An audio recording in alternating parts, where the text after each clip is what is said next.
Muito bem, meus irmãos e amigos, estamos de volta. Aqui falamos ao vivo do Centro de Cultura Bíblica Bereshit, mantenedor do Seminário Teológico Tabernáculo, do Seminário Teológico Bereshit e da Faculdade Teológica Bereshit. Temos todos os cursos por aqui, do inicial básico, passando pelo médio, intermediário até o bacharel livre.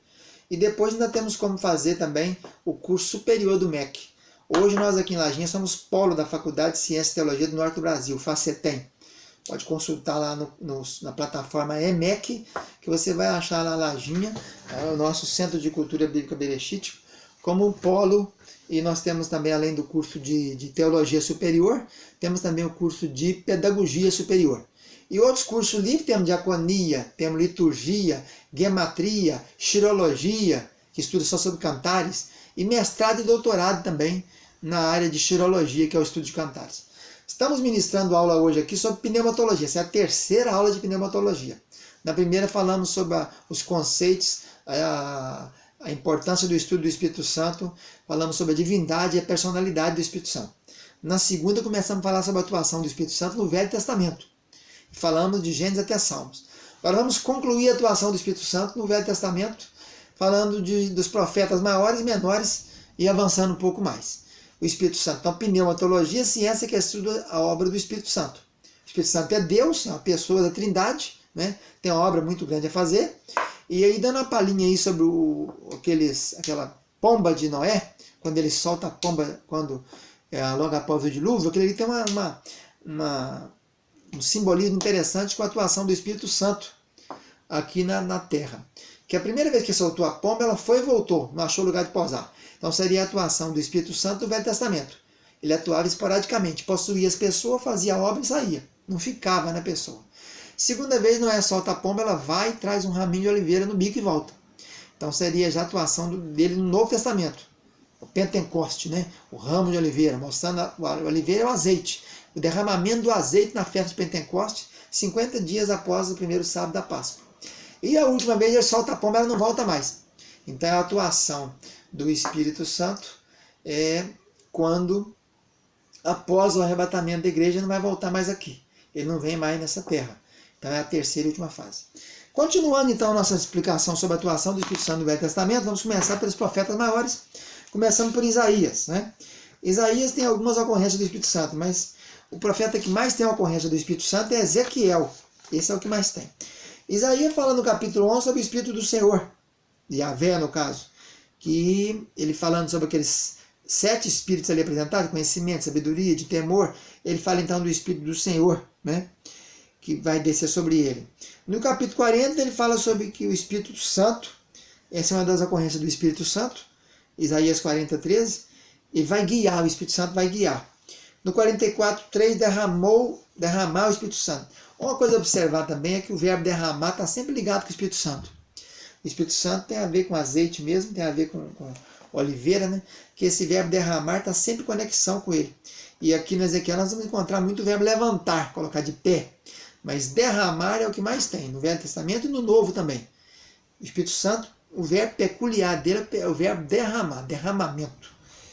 48, 18, e o seu Espírito virá. 59, 19, o Espírito Santo arvorará contra ele essa bandeira. Vindo inimigo como a corrente d'água, o Espírito Santo arvorará contra ele e levantará a sua bandeira.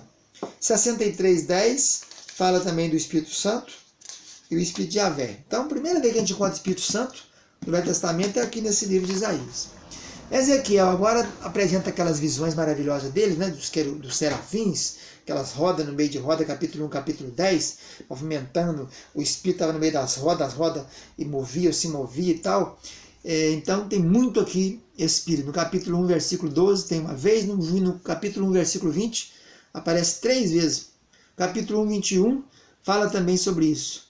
E o 2, o Espírito me colocou em pé. O 3:12, o Espírito me levantou. 3:14, 3:24, me colocou de pé. Capítulo 8:3, me levantou. 11:1 levantou. 11:5, caiu sobre ele o Espírito de Yahvé. 11:24, e me levantou. Capítulo 37:14, vai falar dos ossos secos ali no final do tal. E Espírito profetiza sobre eles e eles viverão. 39:29, Gog e Magog, o Espírito derramado. 43:5, o Espírito levantou. Então aí no Ezequiel você vê que a grande foco é a expiação do Espírito, levantar a pessoa, né? Daniel fala do Espírito dos deuses santos, no 4, 9, 18, 5, 11, 14, é que os ímpios, né, o rei, Nabucodonosor, Nabonid, Belsazar, rei Dário, etc., diz que Daniel tem o Espírito dos deuses santos. Joel fala então a profecia que Pedro depois vai mencionar no dia do Pentecoste, ou logo após, né? Falando sobre a atuação nos últimos dias do Espírito Santo, Joel capítulo 2, 28.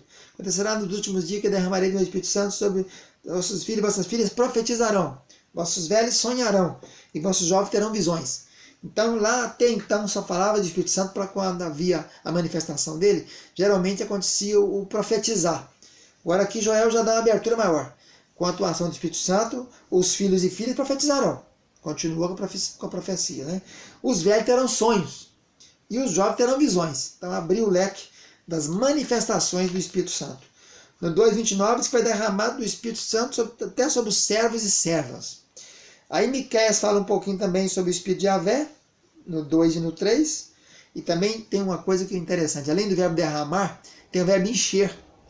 No Novo Testamento a gente encontra muito isso, o verbo encher. Cheios, ficaram cheios do Espírito Santo. E ficaram cheios e cheios. Tem muito isso. Nós veremos uma aula especial sobre isso. Em Ageu também fala sobre habitará o meu espírito no meio de vós. E Zacarias tem 4 ocorrências. O Espírito diz, o Senhor, né?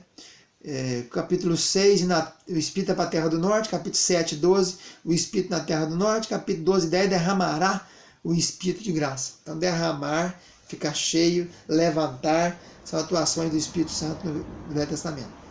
E aí vamos continuando, vamos passar agora para a atuação do Espírito Santo no Novo Testamento. No Novo Testamento, creio que vamos deixar essa para a próxima aula, né? Então vamos recapitular aqui na nossa aula de pneumatologia. Estamos falando nessa terceira aula sobre a segunda parte da atuação do Espírito Santo no Velho Testamento, nos profetas maiores e nos menores, né? 12 são os menores e os profetas maiores são 5 que coloca Isaías, Jeremias, Ezequiel, Daniel e Lamentações de Jeremias. 5, 12. Aliás, o Velho Testamento está dividido assim, né? 5, 12, 5, 5, 12. 39 livros. 5 da lei, 5, 12 históricos, 5 poéticos, 5 profetas maiores e 12 profetas menores. Começando com Osés, Joel, Amós, Obadias, Joana, Miqueias, Naum, Sofonia, Ageu, Zacarias, Malaquias, e são então esses aí. Então nós falamos até aqui sobre este assunto, voltaremos na outra aula com a atuação do Espírito Santo no Novo Testamento, antes e depois do Pentecoste. Vamos ficando por aqui, uma paz e um abraço para todos, com as aulas de pneumatologia.